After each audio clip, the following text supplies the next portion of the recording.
एक IAS officer अपने career की शुरुआत डेप्यूटी कलेक्टर के पद से करता है, मगर कई राज्य अपने लोक सेवा आयोग यानी कि स्टेट सर्विस कमीशन के जरिए भी अपने राज्यों में डेप्यूटी कलेक्टर की पोस्टिंग करता है। तो आज के वीडियो में हम आपको डेप्यूटी कलेक्टर की पोस्ट के बारे में सारी जानकारी देंगे। ये कैसे रिक्रूट होते हैं, उनकी क्या जिम्मेदारियां दी जाती हैं, उनकी क्या पावर्स होती हैं, सैलरी क्या होती है, पर्क्स क्या होते हैं। नमस्कार, स्वागत है आपका प्रभात एग्जाम के यूट्यूब चैनल पर। ये एक ऐसा प्लेटफॉर्म है जहां आपको मिलती हैं सभी कंपेटिटिव एग्जाम से जुड़ी महत्वपूर्ण जानकारियां जो आपको किसी भी एग्जाम में सफल होने में काफ़ी मदद कर सकती हैं। मेरा नाम है ऐश्वर्या। अगर आप हमारे यूट्यूब चैनल पर पहली बार आए हैं तो आप हमें लाइक और सब्सक्राइब जरूर कर लें और हमारे लेटेस्ट वीडियोस और अपडेट सबसे पहले आप तक पहुंचें, इसके लिए बेल आइकॉन को प्रेस करना ना भूलें। तो आइए शुरुआत करते हैं आज के वीडियो की, जो है डेप्यूटी कलेक्टर की जिम्मेदारियां, सैलरी और सुविधाएं। तो कई स्टेट्स में डेप्यूटी कलेक्टर और एसटीएम यानी सब डिविजनल मैजिस्ट्रेट का पद बराबर होता है। यूपीएससी और स्टेट पब्लिक सर्विस कमीशन दोनों ही इस पोस्ट के लिए अपॉइंटमेंट्स करती है और इन दोनों में दो फर्क होते हैं। यूपीएससी अपने आईएएस ऑफिसर की पहली पोस्टिंग इस पद पर करती है, जबकि स्टेट कमीशन एग्जाम के टॉप रैंक होल्डर्स को ही इस पद पर अपॉइंट करती है। और दूसरा ये कि यूपीएससी के ऑफिसर को इस पोस्ट पर 4 से 5 साल काम करना होता है, लेकिन जो स्टेट से रिक्रूट होने वाले ऑफिसर्स हैं वो इस पोस्ट पर 9 से 10 साल तक काम करते हैं। हालांकि कुछ स्टेट्स ऐसे भी हैं जहां स्टेट सर्विस कमीशन बीडीओ को कुछ साल काम करने के बाद इस पोस्ट पर प्रमोट कर दिया जाता है।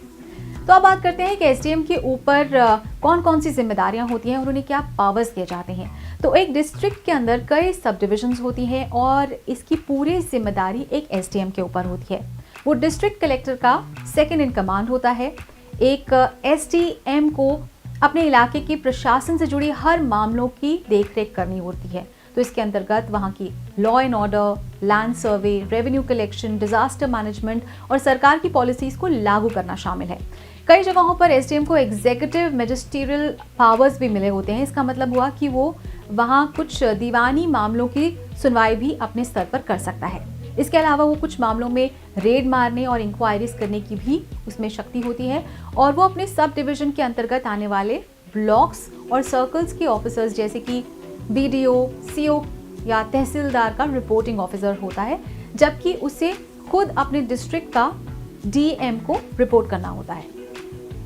चलिए अब बात करते हैं पर्क्स की। तो एक एसडीएम की जॉब बहुत ही डिमांडिंग होती है और उसे हर वक्त ड्यूटी के लिए तैयार रहना पड़ता है। उसकी कोई फिक्स्ड वर्क टाइमिंग नहीं होती। तो इतनी मुश्किल नौकरी के लिए जो एसडीएम है उनको काफ़ी सुविधाएं भी दी जाती हैं। उनको एक बड़ा सा घर मिलता है जिसमें सर्वेंट क्वार्टर्स भी होते हैं और ये घर उसे या तो बिन किसी रेंट के मिलता है या फिर उन्हें बहुत कम रेंट देना पड़ता है। और घर में उसे एक नौकर, माली और एक असिस्टेंट भी मिलता है और उन्हें सरकार की तरफ से एक गाड़ी और ड्राइवर भी दिया जाता है।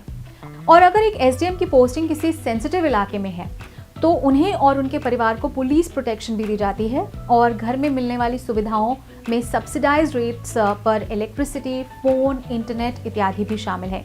इसके अलावा यदि वो किसी दूसरी जगह या ऑफिशियल या नॉन ऑफिशियल टूर पर जाते हैं तो उस जगह वो सरकारी गेस्ट हाउस या सर्किट हाउस में रुक सकते हैं। और यदि उन्हें किसी काम से दिल्ली आना हो तो वो अपने राज्य के भवन में भी रुक सकते हैं। अगर वो स्टडी टूर पर जा रहे हों तो वो सरकारी खर्चे पर 2 साल के लिए जा सकते हैं और रिटायरमेंट के बाद पेंशन और मरने के बाद जीवन साथी को आजीवन पेंशन की सुविधा भी सरकार देती है। जहाँ तक सैलरी की बात है तो एक एसडीएम अपने स्टेट का ग्रेड ए ऑफिसर होता है। वो एक गजेटेड ऑफिसर होता है। उनकी जो ग्रेड पे है वो 5,400 से शुरू होती है और उनकी सैलरी 50,000 से 60,000 के बीच में होती है। और अगर कोई एसडीएम सरकारी आवास में नहीं रह रहा है तो उन्हें एचआरए अलग से दिया जाता है और प्रमोशन के बाद वो 6,600 की ग्रेड पे में आ जाते हैं। तो अब जब हमने आपको एसडीएम के बारे में इतनी जानकारी दे दी है तो आशा यही है कि आपको परीक्षा की तैयारी के लिए ज़रूर मोटिवेट कर देगा। तो दोस्तों, अगर आपको हमारा ये वीडियो पसंद आया हो अपने दोस्तों के साथ भी इसे ज़रूर शेयर करें और अगर आपके पास हमारे लिए कोई सवाल है, सजेशंस हैं तो प्लीज़ उन्हें कमेंट बॉक्स में लिखकर हमें ज़रूर बता दें। तो जल्दी आपसे फिर मुलाकात होगी एक नए टॉपिक पर, एक नए वीडियो के साथ। देखते रहिए प्रभात एग्जाम। नमस्कार।